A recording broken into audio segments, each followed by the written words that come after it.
तो हेलो, मेरा नाम है अभिषेक और स्वागत करता हूं बच्चों आप सभी का हमारे इस प्यारे से खूबसूरत से प्लेटफॉर्म पे जिसका नाम है जेआर कॉलेज। तो यार कैसे हो आप सभी लोग। आई होप आप लोग एकदम बढ़िया होंगे, आप लोग की पढ़ाई एकदम बढ़िया चल रही होगी। तो जैसा कि आपको पता है हमने हमारे इस प्लेटफॉर्म पे शुरू किए हैं केमिस्ट्री के लेक्चर्स, सही है, जहाँ पे हम लोग को 11th और 12th केमिस्ट्री दोनों पढ़ा रहे हैं, सही है। 11th केमिस्ट्री की बात करें बच्चों तो कुछ चैप्टर्स आप लोगों को राहुल सर ने पढ़ाए हैं, बाकी के पूरे चैप्टर्स आप लोग को मैं पढ़ाने वाला हूँ, सही है। और 12th केमिस्ट्री पूरा ही मैं ले रहा हूँ। तो बच्चों हम लोगों ने 11th केमिस्ट्री की अगर बात करें तो उसमें हम लोगों ने शुरू किया था मॉडर्न पीरियोडिक टेबल, बहुत ही इंपॉर्टेंट चैप्टर है। और इस लेसन में ऑलरेडी कई सारे चैप्टर्स मैंने कई सारे लेक्चर्स मैंने अपलोड कर दिए हैं, सही है। जैसा कि आप देख रहे हो दिस इज लेक्चर नंबर 7, इसका मतलब ऑलरेडी 6 लेक्चर हमारे चैनल पर अपलोडेड हैं। सॉरी, तो अगर आपने नहीं देखा होगा तो वो लेक्चर्स को भी जाकर जरूर से देखिए, सही है। जितनी चीजें आप पढ़ना चाहते हैं उन लेक्चर्स से वो भी जरूर से समझिए। बहुत सारे टॉपिक वाइज टॉपिक मैंने चीजें कवर की हैं, सही है। आज के इस लेक्चर में बच्चों हम लोग फोकस करने वाले हैं आयोनाइजेशन एंथैल्पी में। ये मैंने लास्ट वाले लेक्चर में शुरू कर दिया था, मैंने समझा दिया था आयोनाइजेशन एंथैल्पी क्या होती है। जिसको ये समझना है लेक्चर नंबर 6 देखेंगे, सही है। दिस इज लेक्चर नंबर 7, ठीक है। और आज ही हम लोग बात करेंगे बच्चों इलेक्ट्रॉन गेन एंथैल्पी की। ये क्या होता है, इसी को इलेक्ट्रॉन एफिनिटी भी बोलते हैं। और साथ ही साथ हम लोग ट्राई करेंगे कि आज अपना इलेक्ट्रोनेगेटिविटी को भी कवर किया जाए, सही है। तो इतनी चीजें बच्चों आज के इस लेक्चर में हम लोग ट्राई करने वाले हैं खत्म करने की। मैं चाहूंगा, मैं कोशिश करूंगा लेक्चर ज्यादा बड़ा ना बने, ठीक है। मैं अपनी तरफ से कोशिश करता हूँ लेक्चर ज्यादा ना बढ़े, फिर भी लेक्चर थोड़ा सा बड़ा बन ही जाता है, क्या करें बच्चों इतनी चीजें समझाने के लिए, सही है। तो मैं ट्राई करूंगा आप लोग को हर एक चीज अच्छे से समझ में आए, ठीक है। जो भी टॉपिक्स है वो आपको समझ में आए, साथ ही साथ आपको ट्रेंड समझ में आए कि इलेक्ट्रॉनिक कॉन्फ़िगरेशन या फिर कोई भी अलग अलग प्रॉपर्टीज जो हैं वो मॉडर्न पीरियोडिक टेबल के हिसाब से किस तरीके से बैठाई गई हैं, किस तरीके से उसमें ट्रेंड देखने के लिए हमको मिलता है अलग अलग पीरियोडिक, मतलब अलग अलग इसके अंदर सीरीज के अंदर या ग्रुप्स के अंदर, वो हम लोग बात करेंगे, ठीक है। एक और चीज़ आपको बता दूं कि अगर आपने हमारा ऐप डाउनलोड नहीं किया है तो इस ऐप को भी ज़रूर से डाउनलोड करके रख लेना अपने फ़ोन के अंदर। और यदि आपको कोई भी डाउट होता है बच्चों केमिस्ट्री से रिलेटेड, बायो से रिलेटेड, तो प्लीज़ आप आ सकते हो मेरे इंस्टाग्राम पे, यहाँ पे आप मुझे आकर मैसेज कर देना। अगर आपको कोई फीडबैक देना है, अगर आपको लेक्चर्स अच्छे लग रहे हैं, पसंद आ रहे हैं, तो भी आप यहाँ पर आके मुझे मैसेज कर सकते हो, चलेगा, ठीक है। तो बच्चों स्टार्ट करते हैं आज का ये लेक्चर में देखो, अगर मैं कुछ बात करूं प्रीवियस चीज़ों की तो बच्चों हम लोगों ने शुरू कहाँ से किया था। हम लोग पीरियोडिक ट्रेंड्स पढ़ रहे हैं। मैंने आपको बताया पीरियोडिक ट्रेंड में हम लोग को 3 चीज़ें पढ़नी है। हमको पीरियोडिक ट्रेंड देखना है एलिमेंटल प्रॉपर्टी में, हमको पीरियोडिक ट्रेंड देखना है फिजिकल प्रॉपर्टी में, और हमको पीरियोडिक ट्रेंड देखना है केमिकल प्रॉपर्टी में। 3 ट्रेंड्स हमको देखने हैं। सबसे पहला जो ट्रेंड है एलिमेंटल प्रॉपर्टी में, उसमें 2 चीजें हमने ऑलरेडी पढ़ रखी हैं। कौन कौन सी? एक आपका इफेक्टिव न्यूक्लियर चार्ज जिसको हम लोग जेड इफेक्टिव भी बोलते हैं, और एक है आपका स्क्रीनिंग या फिर शील्डिंग इफेक्ट कहते हैं हम लोग इसे।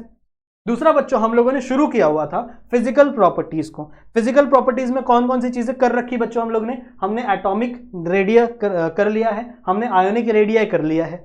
अब हम लोगों को आज पढ़ना है इस आयोनाइजेशन एंथैल्पी को, इस इलेक्ट्रॉन गेन एंथैल्पी को और इलेक्ट्रोनेगेटिविटी को, सही है।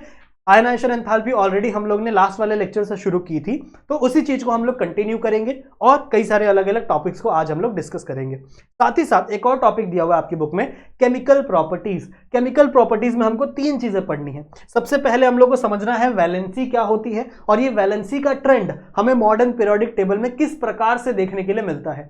साथ ही साथ हमको ये देखना है कि metallic character, non metallic character किस प्रकार से अरेंज किए गए हैं मॉडर्न पीरियोडिक टेबल के अंदर, किस साइड ज्यादा मेटल्स हैं, किस साइड कम मेटल्स हैं। अगर आप पीरियड में लेफ्ट टू राइट मूव करोगे तो मेटालिक कैरेक्टर या नॉन मेटालिक कैरेक्टर क्या इंक्रीज होता है, क्या डिक्रीज होता है। सिमिलरली अगर आप ग्रुप में टॉप टू बॉटम मूव करोगे तो मेटालिक कैरेक्टर इंक्रीज होगा या डिक्रीज होगा। वो चीजें हम लोग इस वाले टॉपिक के अंदर बात करेंगे। और the last thing is chemical reactivity. कौन से एलिमेंट ज्यादा रिएक्टिव है, कौन से एलिमेंट कम रिएक्टिव है, उसको हम लोग इस टॉपिक के अंदर चर्चा करेंगे। इस टॉपिक के अंदर उसकी बात हम लोग करने वाले हैं, सही है। और इतना पढ़ने के बाद बच्चों आपका चैप्टर खत्म हो जाएगा, इससे ज्यादा कुछ है नहीं। और मेरे हिसाब से सिर्फ एक लेक्चर और लगेगा इसके बाद शायद, और आपका चैप्टर हो जाएगा खत्म, सही है। तो मेरे साथ साथ इस चीज़ों को पढ़ते रहो। जितनी चीज़ें मैं आपको बताऊंगा वो सारी चीज़ों का बच्चों आपको नोट्स बनाना है खुद से। जो भी चीज़ें मैं बोलूंगा लिखूंगा उस चीज़ को आपको खुद से अपने बुक में लिखना है, सही है। तभी आप चीज़ों को याद रख पाओगे, वरना सिर्फ लेक्चर देखोगे फोन ऑन करके तो नहीं चलने वाला, ठीक है। एक बुक लो, पेन लो, जितनी भी चीज़ें बोलते जाऊंगा लिखते जाओ, बाहर के डिस्ट्रैक्शंस को दूर कर दो, ठीक है। हेडफोन या ईयरफोन लगा लो, कोने में बैठ जाओ और चीज़ें बनाना शुरू करो, पढ़ना शुरू करो, क्योंकि आपके पास भी ज़्यादा समय बचा नहीं है। मार्च में एग्जाम होती है, ठीक है, दिसंबर स्टार्ट होने वाला है ऑलमोस्ट, ठीक है, जनवरी और फेब, मतलब 3 महीने ही बचे आपको सिलेबस खत्म करने के लिए। सो प्लीज़ अपनी स्टडी पर फोकस करो, अपनी स्टडी को 4th गियर में रखो, ठीक है। मैंने बोला है आप लोग को 11th स्टैंडर्ड भी बहुत इंपॉर्टेंट होता है। अगर आपने 11th स्टैंडर्ड में अच्छे मार्क्स स्कोर किए तो आपका 12th अच्छा हो जाएगा। सही है, ठीक है। तो चलो बच्चों, बिना किसी देरी के अब शुरू करते हैं आज की इस लेक्चर को, ठीक है। कई सारी चीज़ें ये सब पढ़ा रखा है मैंने ऑलरेडी, तो मैं सिर्फ ऐसे पास कर दूंगा स्लाइड, ठीक है। चलो, ये सब की बातें ऑलरेडी हो रखी हैं। तो हम लोग को शुरू करना है बच्चों ionization enthalpy. We know what is mean by ionization enthalpy. इसके बारे में हम लोगों ने डिटेल डिस्कशन ऑलरेडी कर रखी है, ठीक है। इसके बारे में मैंने आपको बताया हुआ है कि आखिरकार क्या होती है आयोनाइजेशन एंथैल्पी। सही है, वापस देख लो। आयोनाइजेशन एंथैल्पी मतलब क्या होता है बच्चों, अगर आपका एक ऐसा कंपाउंड है जो कि क्या है, स्टेबल, अगर आप इस स्टेबल कंपाउंड में से किसी एक इलेक्ट्रॉन को रिलीज करवा देते हो, अगर एक स्टेबल कंपाउंड में से किसी एक इलेक्ट्रॉन को रिलीज करवा देते हो, तो यहां पर एक आयन फॉर्म होगा, और फॉर्मेशन ऑफ आयन को ही हम लोग आयोनाइजेशन कहते हैं। अब ये आयोनाइजेशन करने के लिए जितनी अमाउंट ऑफ एनर्जी आपने लगाई, जितनी अमाउंट ऑफ एनर्जी आपने लगाई इस आयोनाइजेशन के प्रोसेस में, that amount of energy is nothing but ionization energy, और एनर्जी को ही हम लोग एंथैल्पी भी कहते हैं। जब आप 12th स्टैंडर्ड में आओगे तो वहां पे आप लेसन पढ़ोगे थर्मोडायनेमिक्स, लेसन नंबर 4 थर्मोडायनेमिक्स, वहां पे आप ये स्टडी करोगे कि enthalpy is nothing but energy. सही है, कितनी एनर्जी लग रही है, कितनी एंथैल्पी आप कोई भी कंपाउंड, आपका कोई भी सिस्टम एब्जॉर्ब कर रहा है, वो चीजें एंथैल्पी से भी हम लोग डिनोट करते हैं। सो आयोनाइजेशन एंथैल्पी को इसीलिए आयोनाइजेशन एंथैल्पी एनर्जी भी बोला जाता है, एंथैल्पी भी बोला जाता है। तो अगर एग्जाम में एंथैल्पी वर्ड आ गया तो डरना बिल्कुल भी नहीं है, ठीक है। ऐसा मत बोलना यार सर ने तो पढ़ाया नहीं, क्या करें हम लोग, ऐसा नहीं है बच्चों। नाम अलग अलग हो सकते हैं बट उनकी मीनिंग सेम है। सही है, और ये डेफिनेशन भी मैंने आपको लिखवाई थी। अब आगे चलो बात करते हैं बच्चों, यहां से आगे हम लोग को कंटिन्यू करना है। अब हमें ट्रेंड देखना है कि भैया अगर आप पीरियड वाइज जाओगे, ठीक है, तो क्या आपकी आयोनाइजेशन एंथैल्पी बढ़ेगी, क्या आपकी आयोनाइजेशन एंथैल्पी कम होगी, उसकी बात जरा हम लोग करते हैं, ठीक है। तो लेट्स टॉक अबाउट दैट, ठीक है। चलो बात करते हैं बच्चों, जैसे मान लो हम लोग चालू करते हैं ग्रुप 1 से, ग्रुप 1, ग्रुप 2, ग्रुप 3, हम लोग पीरियड में मूव कर रहे हैं तो सारे ग्रुप्स को हम लोग लिखेंगे। सही बात है ना, हम लोग पीरियड में मूव कर रहे हैं तो हमें सारे ग्रुप को मेंशन करना पड़ेगा, जितने भी ग्रुप्स आप कंसिडर में ले रहे हो, ठीक है, जितने भी ग्रुप आप कंसिडर में ले रहे हो उस अकॉर्डिंग आपको क्या करना पड़ेगा, मूव करना पड़ेगा। तो for an example I am going from group 1 with 2, अब 2 के बाद हम लोग 6, 3, 4 नहीं लेंगे, ठीक है, वो डी ब्लॉक हटा दो, हम लोग सीधा शुरू करेंगे 13 से, 13, 14, 15, 16, 17, 18, ठीक है। हम लोग कैसे मूव कर रहे हैं बच्चों, पीरियड वाइज मूव कर रहे हैं। अब अगर मैं पीरियड नंबर 1 की बात करूं, या फिर मान लो पीरियड नंबर 2 की बात करूं, 3 की बात करूं, किसी की बात करूं, तो यहां पर जो भी आपका पीरियड होगा वो उसका प्रिंसिपल क्वांटम नंबर होगा।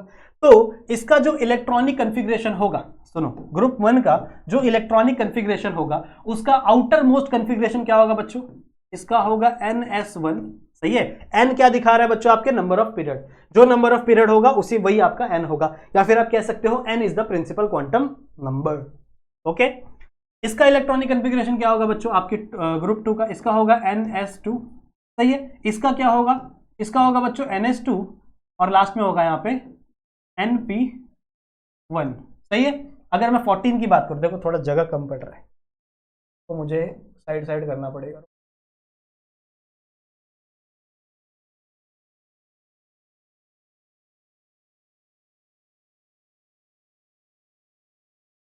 ठीक है, यहाँ पे 1 डालना पड़ेगा, 18, चलो कोई बात नहीं। अगर हम लोग इसकी बात करें बच्चों, तो बॉक्स ही बना लेते, ठीक है। अगर हम लोग इसकी बात करें तो 14 में इलेक्ट्रॉनिक कन्फिग्रेशन क्या हो जाएगी, NS2 और NP2, 2p नहीं लिखना है, NP2। सही है, मतलब आउटर मोस्ट ऑर्बिट में 4 इलेक्ट्रॉन होने चाहिए, आउटर मोस्ट ऑर्बिट में टोटल कितने इलेक्ट्रॉन होने चाहिए, 4 इलेक्ट्रॉन। इसी तरीके से अगर आप इसकी बात करोगे तो इसका क्या हो जाएगा, NS2, 2 क्यों लिख रहा हूं मैं, NS2 2p3, इसका क्या हो जाएगा NS2 और NP4, इसका क्या हो जाएगा NS2 NP5, और इसका क्या हो जाएगा बच्चों NS2 NP6। सही बात है। और ये जो 18 ग्रुप होता है इसको हम लोग क्या बोलते हैं, these are the noble gases, ये आपके नोबल गैस होते हैं ना बच्चों। नोबल गैस मतलब क्या? ऐसे गैस जो ज्यादा आपके रिएक्शन शो नहीं करते, ठीक है, जो ज्यादा आपके रिएक्शन शो नहीं करते उनको हम लोग नोबल गैस कहते हैं। अब देखो, नोबल गैस सबसे ज्यादा स्टेबल है। अगर आप बात करो तो नोबल गैस जो है, these are the most stable compound. Noble gas are the most stable compound. तो भैया जो ज्यादा स्टेबल है उसको तोड़ने के लिए उतना ही ज्यादा अमाउंट ऑफ आपको एनर्जी देनी पड़ेगी। तो आप कह सकते हो noble gas has the most ionization enthalpy और you can say ionization energy, ठीक है। तो नोबल गैस में सबसे ज्यादा आपको क्या देखने के लिए मिलता है? आयोनाइजेशन। मोस्ट लिख दो यहां पे, मोस्ट आयोनाइजेशन।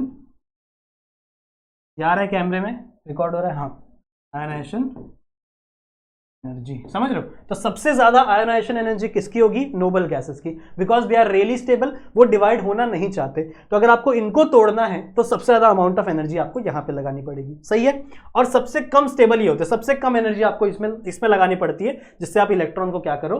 रिमूव करो, सही है। तो these are the, they have least ionization, spelling क्या हो गया भाई?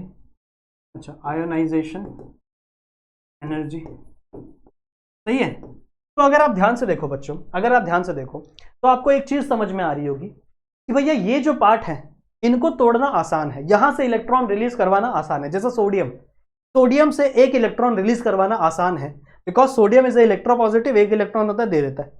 पर अगर आप बात करो नोबल गैस की, तो नोबल गैस इलेक्ट्रॉन्स को डोनेट करना नहीं चाहते। नोबल गैस नहीं चाहते कि भैया हम इलेक्ट्रॉन को डोनेट करें, वो स्टेबल होना चाहते हैं। जैसे हीलियम हो गया, नियॉन हो गया, आर्गॉन हो गया, ये सब क्या है? नोबल गैसेस हैं जो अपना स्टेबिलिटी मेंटेन करना चाहते हैं। तो they have the most ionization energy, सबसे ज्यादा एनर्जी इसमें लगानी पड़ेगी आपको इसको तोड़ने के लिए, और सबसे कम एनर्जी आपको इनमें लगानी पड़ेगी। तो अगर आप देखो तो आपको यह लग रहा होगा कि जो एनर्जी का ऑर्डर है, आयोनाइजेशन एनर्जी का ऑर्डर है, वो कुछ इस तरीके से है, सही है। और आपकी ionization energy against the group क्या हो रही है? इंक्रीज हो रही है, ठीक है। along the period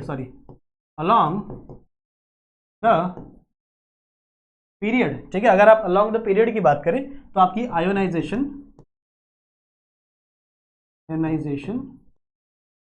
energy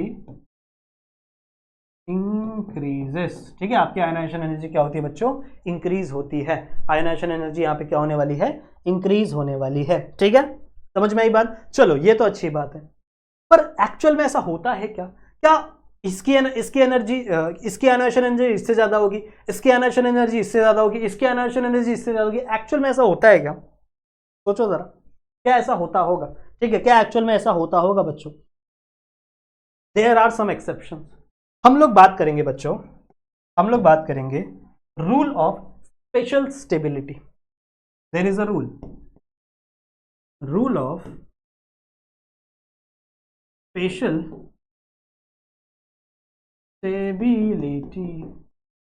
special stability इसका मतलब क्या है? सुनो, एस ऑर्बिट, हमारे पास कितने ऑर्बिटल है? 4 orbital, S orbital, P orbital, D orbital और एफ ऑर्बिटल, सही बात है।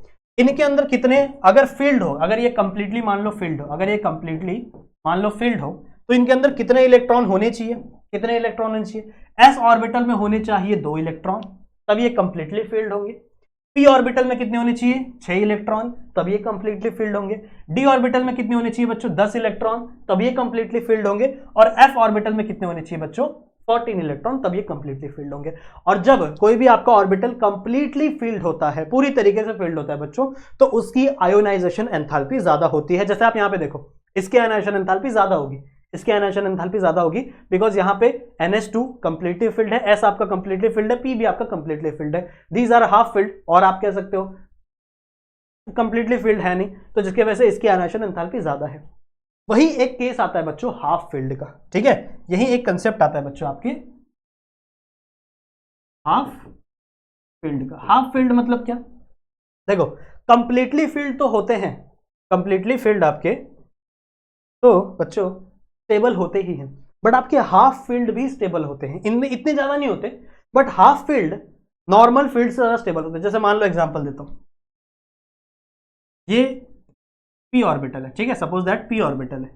p ऑर्बिटल आपका हाफ फिल्ड पड़ा है, मतलब मान लो एक इलेक्ट्रॉन इसमें है, सपोज दैट एक इलेक्ट्रॉन इसमें है, एक इलेक्ट्रॉन इसमें है, एक इलेक्ट्रॉन इसमें है, तो this p orbital is half filled, मतलब आधा भरा हुआ है। ठीक है, फिर मान लो मैंने बच्चों एक कंडीशन ली, एक कंडीशन एक और लेता हूं, यही p ऑर्बिटल है बट इसके अंदर 4 इलेक्ट्रॉन है इस बार, एक यहां, एक यहां, एक यहां और एक यहां।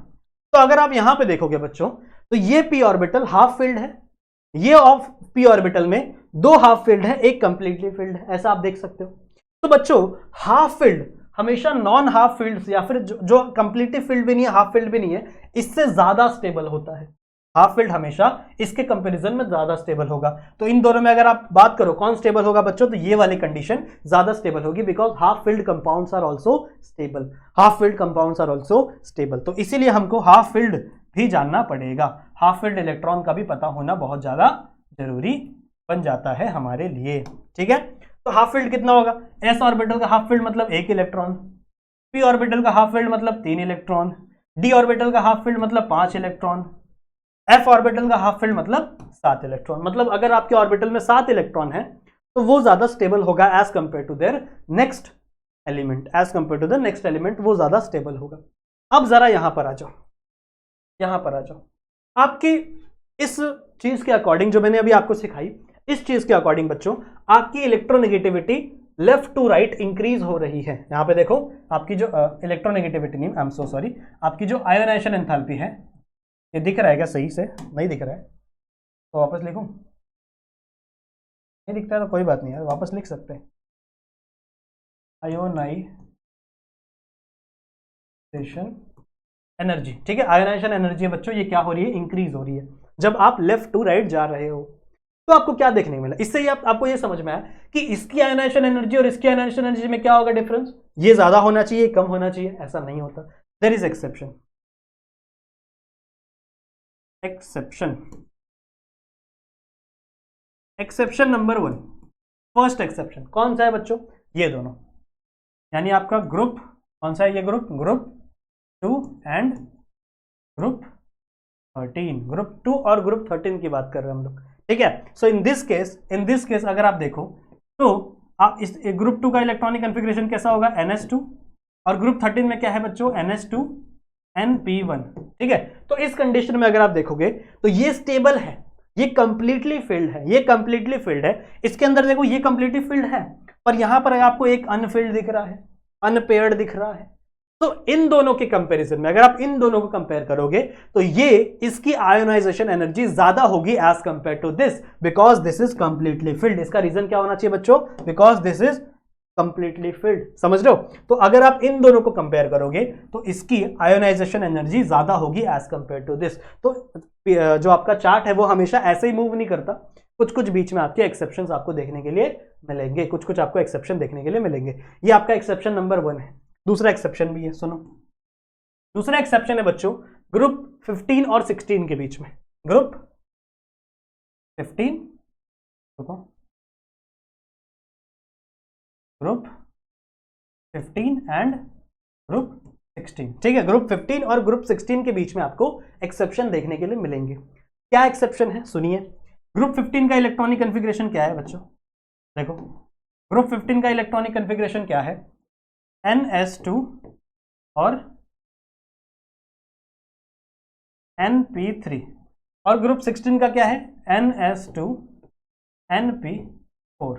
सही है, अगर आप ध्यान से देखो तो according to this principle, according to this law, 16 का आयोनाइजेशन एंथैल्पी ज्यादा होना चाहिए एज कंपेयर टू 13, क्योंकि इसके अंदर इसके पास ज्यादा इलेक्ट्रॉन है।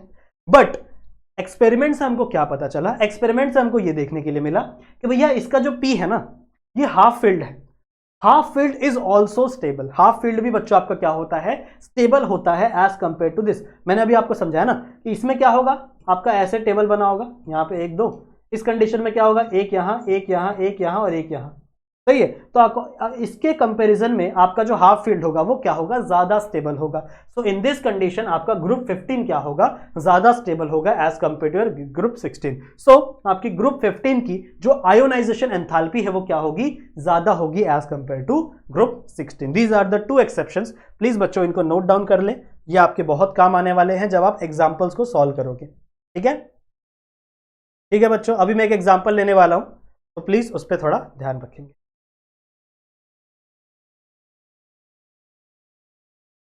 हो गया, ये हो गया। आपको ट्रिक भी बताऊंगा कैसे आपको करना है। ठीक है, चलो एग्जाम्पल लेते हैं। जैसे मान लो आपको दिए गए हैं एलिमेंट्स, अलग अलग एलिमेंट्स, कौन कौन से आपको दिया गया है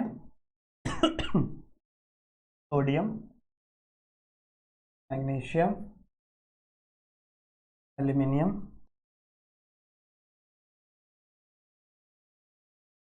कौन,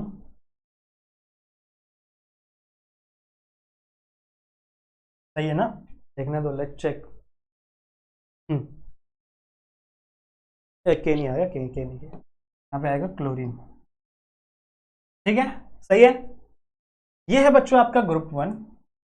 ये भाई कलर चेंज करो। ये है बच्चों आपका ग्रुप 1, ये है बच्चों आपका ग्रुप 2, ये है बच्चों आपका group 13, group 13, group 14, group 15, group 16, group 17। 18 को हम लोग नहीं लेते क्योंकि बहुत ज्यादा स्टेबल है, हमको पता ही है वो आगे चल के आने वाला है। अब बच्चों मान लो आपको ऐसा क्वेश्चन दे दिया एंड आपसे पूछा गया कि चलो बच्चों बताओ, जरा हमें ये बताइए कि किसकी आयोनाइजेशन एंथैल्पी ज्यादा रहेगी और किसकी आयोनाइजेशन एंथैल्पी कम रहेगी। ठीक है, जस्ट टेल मी किसकी आयोनाइजेशन एंथैल्पी ज्यादा रहेगी, किसकी आयोनाइजेशन एंथैल्पी कम रहेगी। अब जो बच्चा पहला लॉ पढ़ के गया उसको यही लग रहा होगा कि भैया जब आप ग्रुप में लेफ्ट टू राइट, मतलब आप पीरियड में लेफ्ट टू राइट जाओगे तो आयोनाइजेशन एंथैल्पी बढ़ती है, तो इसकी ज्यादा होगी इसकी कम होगी, तो वैसे लाइन से लिख देगा, बड़ा बड़ा बड़ा लगा देगा, इसकी सबसे कम, इसकी सबसे कम, ऐसा लगा देगा वो। ठीक है, कैसा लिखेगा वो कुछ ऐसा लिख देगा, वो लिखेगा Na से ज्यादा Mg से ज्यादा Al से ज्यादा सिलिकॉन से ज्यादा फास्फोरस से ज्यादा सल्फर, और यहाँ पे क्लोरीन, ऐसा लगा देगा। बट ये गलत हो जाएगा। कैसे गलत हो जाएगा, सुनो, मैंने आपको सिखाया अभी कि आपका जो ग्रुप 2 है उससे ज्यादा ग्रुप 2 है, इससे ज्यादा ये ज्यादा स्टेबल है एज कंपेयर टू ग्रुप 13, तो भैया इसकी आयोनाइजेशन एंथैल्पी ज्यादा है as compare to this. Similarly जो आपका ग्रुप 15 है और आपका जो ग्रुप 16 है इसमें भी ये ज्यादा स्टेबल है एज कंपेयर टू दिस।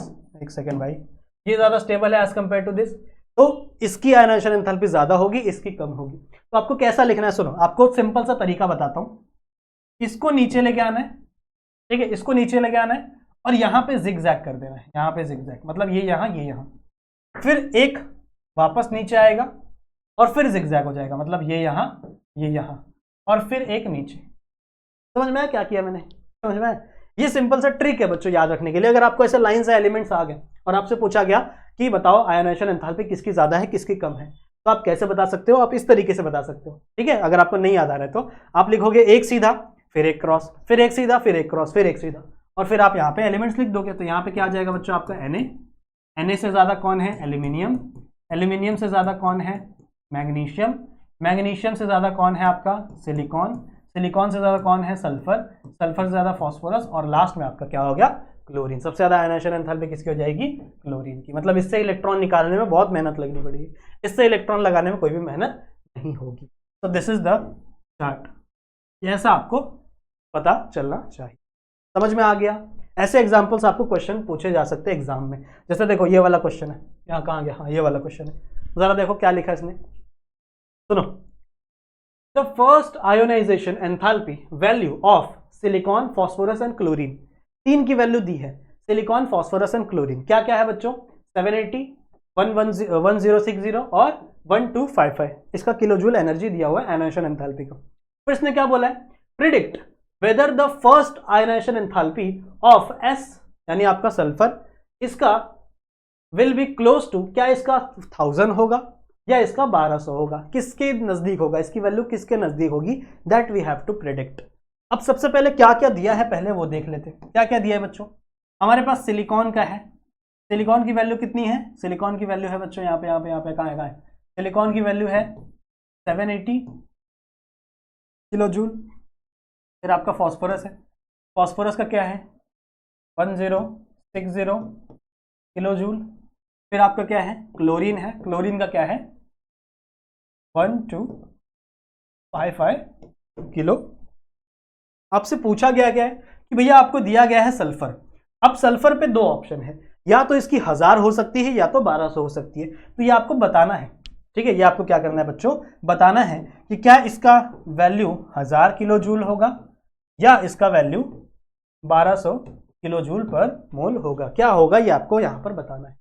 इसके लिए बच्चों आपको क्या आना चाहिए? आपको ये आना चाहिए। क्या आना चाहिए आपको?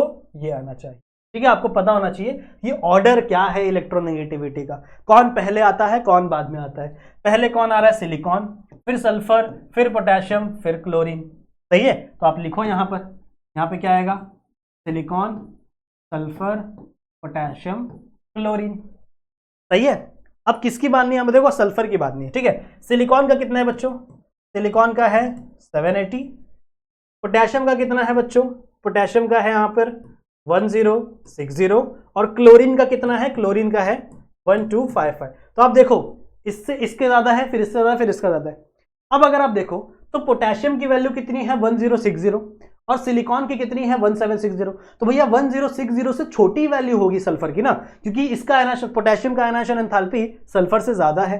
सही है, तो मतलब इसकी वैल्यू ज्यादा होगी। तो इसकी जो वैल्यू होनी चाहिए वो 1060 से छोटी होनी चाहिए। इसकी जो वैल्यू होनी चाहिए वो 1060 से छोटी होनी चाहिए। यहां पे कौन सी वैल्यू 1060 छोटी है? ये वाली है। ये तो नहीं हो सकती ना, ये तो ज्यादा होगी, ये तो क्लोरीन के हिसाब से हो गई, ठीक है। तो भैया ये वैल्यू क्या हो जाएगी आपकी? एक्यूरेट। यहां पे इसका वैल्यू क्या आएगा? 1000। जी समझ रहे हो? कैसे पता चला बच्चों? Because of this chart.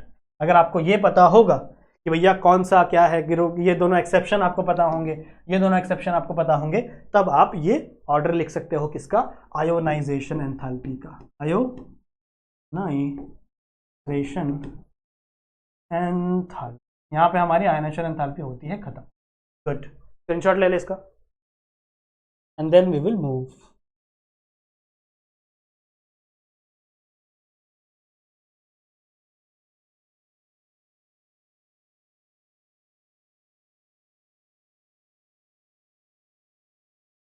ठीक है, समझ में आ गया?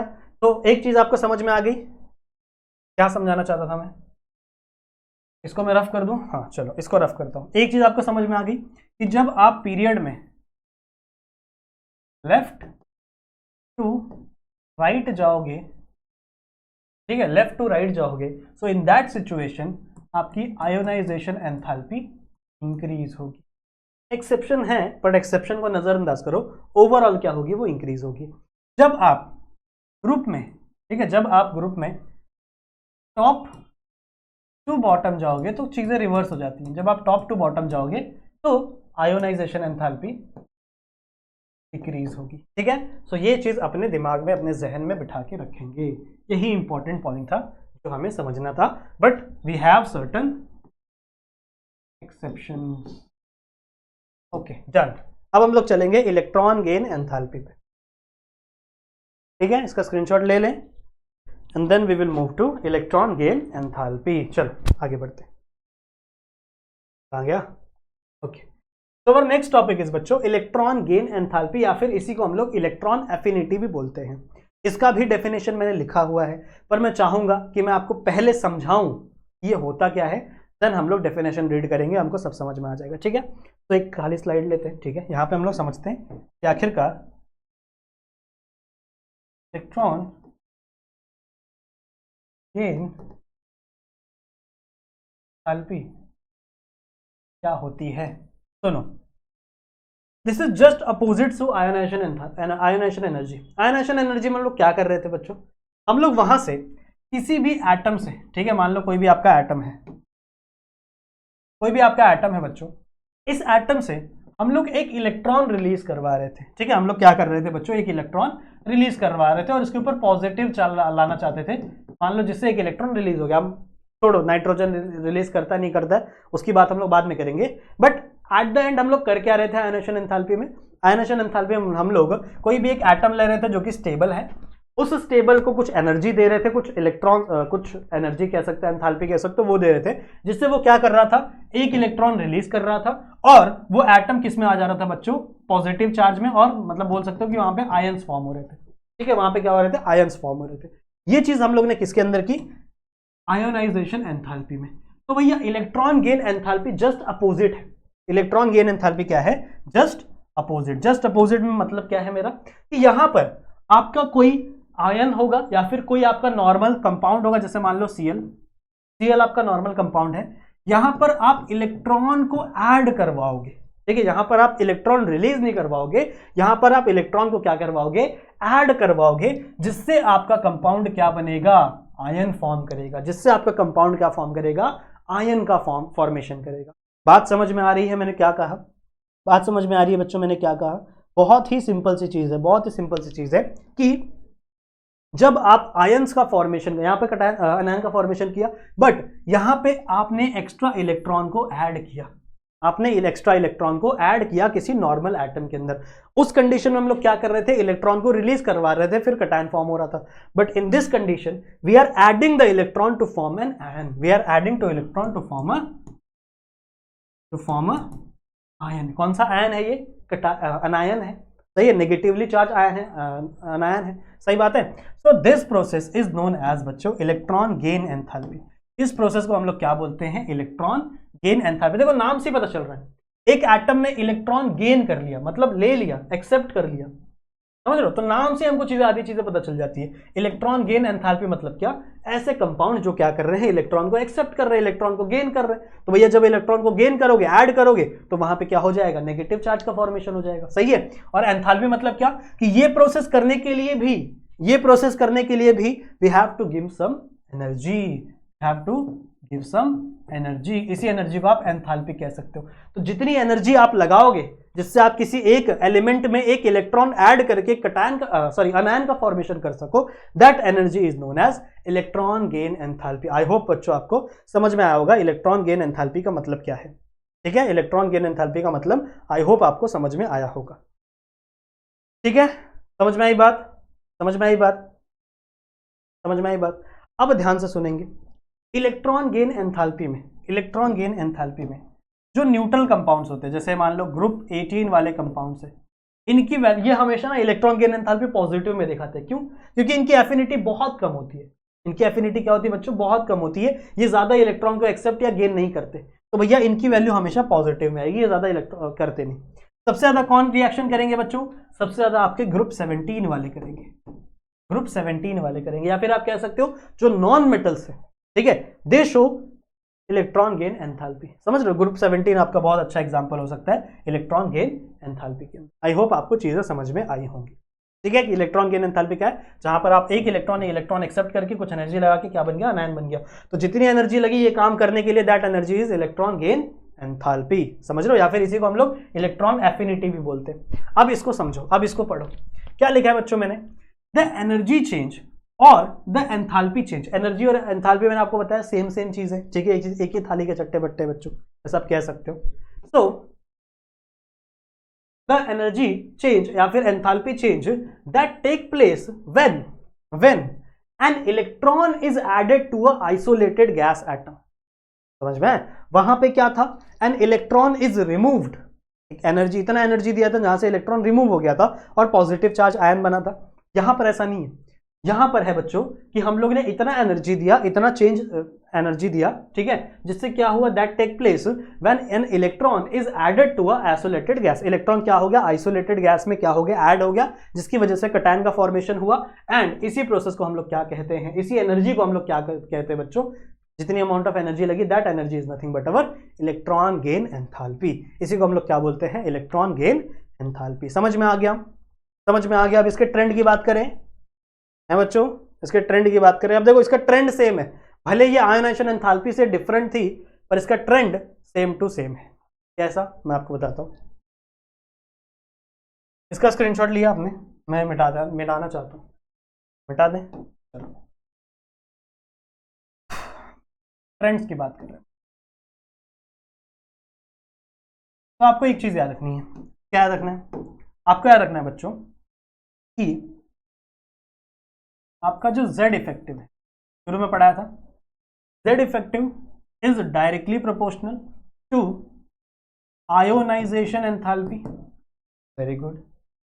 It is also directly proportional, या फिर क्या आप नहीं, डायरेक्टली वाला नहीं बता रहा हूं, it is inversely proportional to atomic radii. ये बात ऑलरेडी कर रखे हैं हम लोग बच्चों। And it is also directly proportional to, इसको इलेक्ट्रॉन गेन एंथैल्पी, या फिर आप कह सकते हो इलेक्ट्रॉन की एफिनिटी, इलेक्ट्रॉन एफिनिटी या फिर इलेक्ट्रॉन गेन एंथैल्पी। इसका मतलब क्या है कि भैया जैसा जैसा आपका आयोनाइजेशन एंथैल्पी था वैसा वैसा ही आपका आपका इलेक्ट्रॉन एफिनिटी भी है।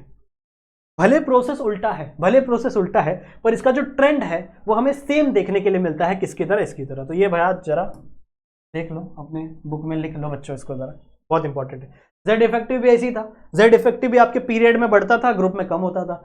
आयनाइजेशन एंथैल्पी भी क्या है, आपके पीरियड में बढ़ रही है, ग्रुप में कम हो रही है। तो इसी तरीके से आपका जो इलेक्ट्रॉन एफिनिटी है, या फिर आप इलेक्ट्रॉन गेन एंथैल्पी भी बोल सकते हो, उसका ट्रेंड भी क्या है, पीरियड में क्या होगा, पीरियड में क्या होगा बच्चों, ऐसे लिखोगे आप,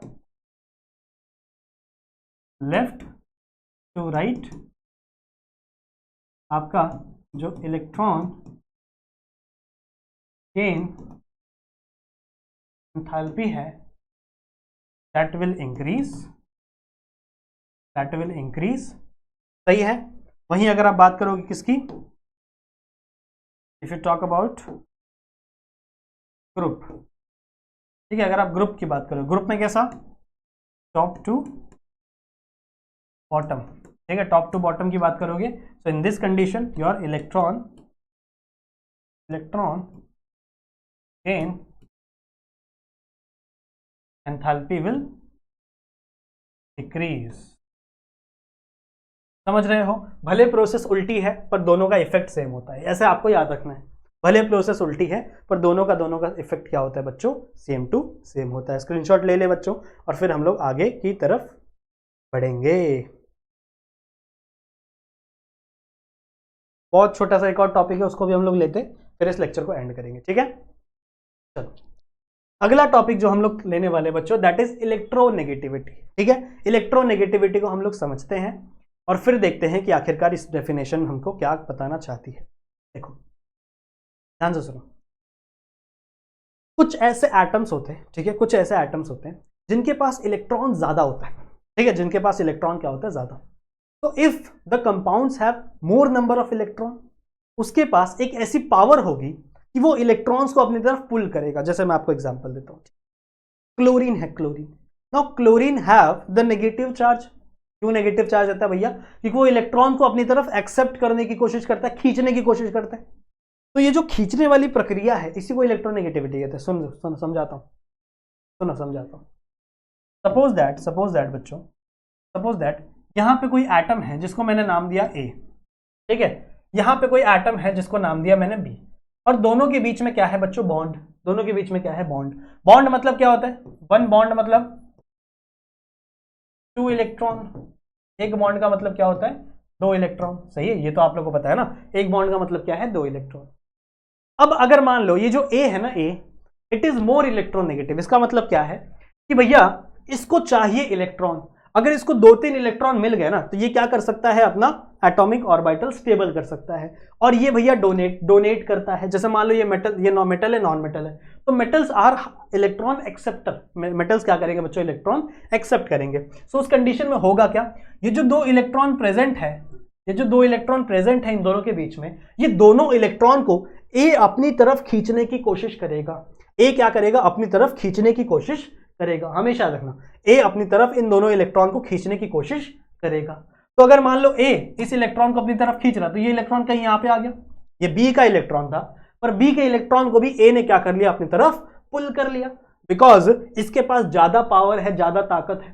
तो मैं कहूंगा, मैं क्या कहूंगा कि ये जो ए है, it is more electronegative, more electronegative. क्यों, because it has a power, it has a tendency to pull electron towards itself. ये भैया अपनी तरफ क्या कर सकता है, इलेक्ट्रॉन्स को पुल कर सकता है, तो इसके पास ज्यादा पावर है। जिसके पास ज्यादा पावर होगा, ज्यादा इलेक्ट्रोनेगेटिव जो ज्यादा होगा बच्चों, उस पर डेल नेगेटिव का चार्ज लगता है। और जो इलेक्ट्रॉन को दे रहा है, भैया ले ले भाई, चल ठीक है, तू ज्यादा पावरफुल है, ठीक है ले ले, कोई बात नहीं, तो भैया इसके ऊपर लगता है positive charge, del positive charge, पूरा पॉजिटिव नहीं, डेल पॉजिटिव चार्ज इसके ऊपर लगेगा। बात समझ में आ रही, ठीक है। तो इस पर डेल नेगेटिव, इस पर डेल पॉजिटिव, समझ रहे हो। So this electron is more electronegative than this B, A is more electronegative than this B. हम लोग कहेंगे भैया ये इलेक्ट्रो पॉजिटिव है, या फिर आप कह सकते हो it is less electronegative, less electronegative. समझ में आई बात, समझ में आई बात, ठीक है। तो वही चीज है, आपके जो मेटल्स होते हैं वो इलेक्ट्रॉन डोनेट करते हैं तो वो इलेक्ट्रो पॉजिटिव होते हैं, जो आपके नॉन मेटल्स होते हैं वो इलेक्ट्रॉन को एक्सेप्ट करना चाहते हैं तो वो ज्यादा इलेक्ट्रोनेगेटिव आपको देखने के लिए मिलेंगे, ठीक है। तो यही चीज बच्चों मेरी डेफिनेशन भी मुझसे कहना चाहती है चीख चीख कर। सुनो क्या कह रही है, the ability of atom, atoms के पास एक एबिलिटी है, एक जादू है, कला है। क्या जादू है बच्चों, to attract the shared pair of electron, ठीक है। मतलब क्या कर रही है बच्चों, ये जो शेयर इलेक्ट्रॉन्स है, जैसे मैंने तुम लोग बताया ना, एक ए था एक बी था, और इनके बीच में दो इलेक्ट्रॉन क्या हुए हैं, शेयर हुए। इनके बीच में दोनों इलेक्ट्रॉन क्या हुए बच्चों, शेयर हुए, क्योंकि हमेशा कोवेलेंट बॉन्ड में लगेगा। तो ये दोनों इलेक्ट्रॉन क्या है बच्चों, इन दोनों के बीच में शेयर हुए हैं। तो इस शेयर इलेक्ट्रॉन्स को अपनी तरफ खींचने की जो एबिलिटी है, अपनी तरफ खींचने की जो एबिलिटी है, दैट एबिलिटी इज इलेक्ट्रोनेगेटिविटी। पढ़ो वापस क्या कह रहा है, द एबिलिटी ऑफ एटम, एक एटम की ability to attract the share pair of electron, share pair of electron towards itself, खुद की तरफ वो क्या कर सकता है बच्चों, अट्रैक्ट कर सकता है उन शेयर पेयर ऑफ इलेक्ट्रॉन को। इस एबिलिटी को, इस पावर को हम लोग क्या कहते हैं, इलेक्ट्रोनेगेटिविटी। इसी पावर को, इसी चीज को हम लोग क्या बोलते हैं बच्चों, इलेक्ट्रोनेगेटिविटी। एग्जाम्पल दूं, let's take an example. Suppose that मेरे पास है HCl, मेरे पास क्या है HCl। Now in this condition, यहां पर बॉन्ड बना हुआ है HCl के बीच में, हाइड्रोक्लोरिक एसिड है भाई, ठीक है। इनके बीच में बॉन्ड बना हुआ है बच्चों, दो इलेक्ट्रॉन यहां, दो इलेक्ट्रॉन यहां। और होता क्या है, ये chlorine is more powerful, this chlorine is more powerful, more electronegative. तो because of this chlorine try to pull the electrons toward itself. तो ये क्लोरीन क्या करेगा, इलेक्ट्रॉन्स को अपनी तरफ पुल करने की कोशिश करेगा, अपनी तरफ खींचने की कोशिश करेगा। तो भैया ये अपनी तरफ इलेक्ट्रॉन खींच रहा है, ये नहीं खींच पा रहा है, तो मैं क्या कहूंगा कि भैया आपका जो क्लोरीन है इज मोर इलेक्ट्रोनेगेटिव। आपका क्लोरीन क्या है, ज्यादा इलेक्ट्रोनेगेटिव है, और ये आपका इलेक्ट्रोपॉजिटिव बोल सकते हो या फिर लेस इलेक्ट्रोनेगेटिव बोल सकते हो, खींच ही नहीं पा रहा है इलेक्ट्रॉन को। तो इन दिस कंडीशन इस क्लोरीन पे नेगेटिव चार्ज लगेगा, डेल नेगेटिव चार्ज, और इसके ऊपर डेल पॉजिटिव चार्ज। समझ रहे हो। So this is the example of electronegativity, this is the example of electronegative. समझ में आ गया ये, स्क्रीनशॉट ले लो इसका। एक सेकेंड ना, पानी पी लो। एक लास्ट टॉपिक पढ़ते हैं इसका, trend, electronic configuration, electronegativity. Okay सुनो, ये हो गया डन, स्क्रीनशॉट डन। चलो आगे बढ़ते हैं। इसका स्क्रीनशॉट चाहिए तो ले लेना बच्चों, मैं हटा हूं साइड में, कहीं नहीं जा रहा मैं, अब इसको मिटाने वाला हूं मैं, ठीक है। चलो let's see trends of electro negativity, ठीक है भाई, नेगेटिविटी बाय लेट्स चेक। सबसे पहले हम लोग देखेंगे पीरियड में, ठीक है। बहुत ही सिंपल है, देखो जेड इफेक्टिव की तरह ही है। अगर आप लेफ्ट में हो तो बहुत ही कम इलेक्ट्रोनेगेटिव आपको एटम्स मिलेंगे, जैसे सोडियम, जैसे हाइड्रोजन, जैसे magnesium. These are not electronegative, these are electropositive. ये इलेक्ट्रॉन को दान करते हैं, डोनेट करते हैं, समझ लो।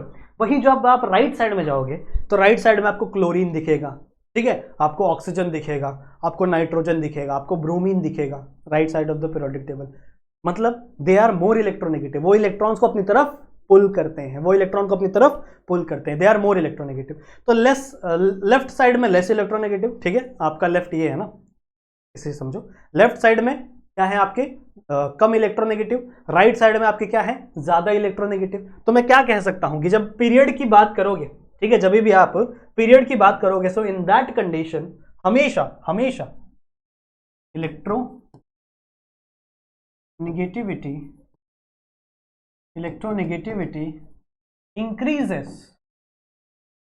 increases along the period। मतलब जब आप लेफ्ट टू राइट मूव करोगे तो लेफ्ट में सबसे कम इलेक्ट्रोनेगेटिविटी, राइट में सबसे ज्यादा इलेक्ट्रोनेगेटिविटी, तो आपकी इलेक्ट्रोनेगेटिविटी लेफ्ट टू राइट क्या हो रही है, इंक्रीज हो रही है। जैसे जैसे आप राइट साइड जा रहे हो वैसे वैसे इलेक्ट्रोनेगेटिविटी बढ़ रही है। सही है। नेक्स्ट ग्रुप की बात करते हैं बच्चों, उल्टा ही है, जस्ट उल्टा ग्रुप का मतलब। सुनो, जब आप ऊपर से नीचे आ रहे हो तो आपकी पॉजिटिविटी बढ़ रही है, पॉजिटिव इलेक्ट्रॉन बढ़ रहा है, एक्स्ट्रा शेल ऐड हो रहा है, इलेक्ट्रोनेगेटिविटी कम होती है। तो in that condition electronegativity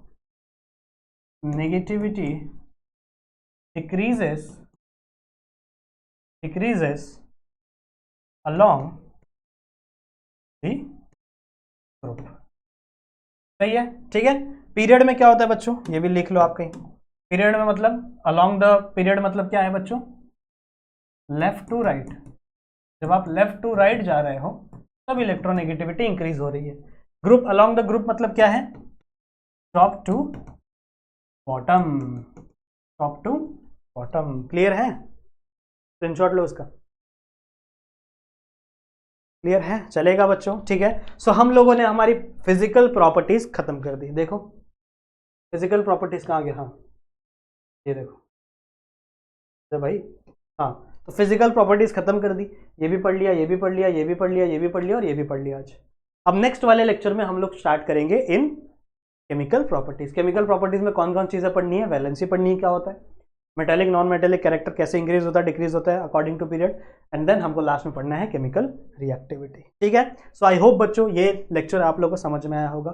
45-46 minute का लेक्चर बना है, बड़ा बन गया थोड़ा सा, पर कोई बात नहीं। आई होप आपको जो चीज़ें मैंने समझाई हैं, सिखाई हैं, पढ़ाई हैं, वो चीज़ें आपको समझ में आई होंगी। ठीक है। अगर आपने लेक्चर यहाँ तक देखा है तो बहुत अच्छी बात है। इस वीडियो को शेयर कर देना अपने दोस्तों के साथ, लाइक कर देना, ठीक है, सब्सक्राइब कर देना चैनल पर नया हो तो, और बेल आइकन को भी ऑल पे सेट कर दो ताकि आपको कोई भी वीडियो की नोटिफिकेशन आपको सबसे पहले। ठीक है बच्चों, मैं मिलता हूँ आप लोगों से एक दूसरी वीडियो में जहां पर हम लोग और भी नए नए टॉपिक्स डिस्कस करेंगे आगे वाले। ठीक है, तब तक के लिए अपना ध्यान रखना and keep study. Bye bye.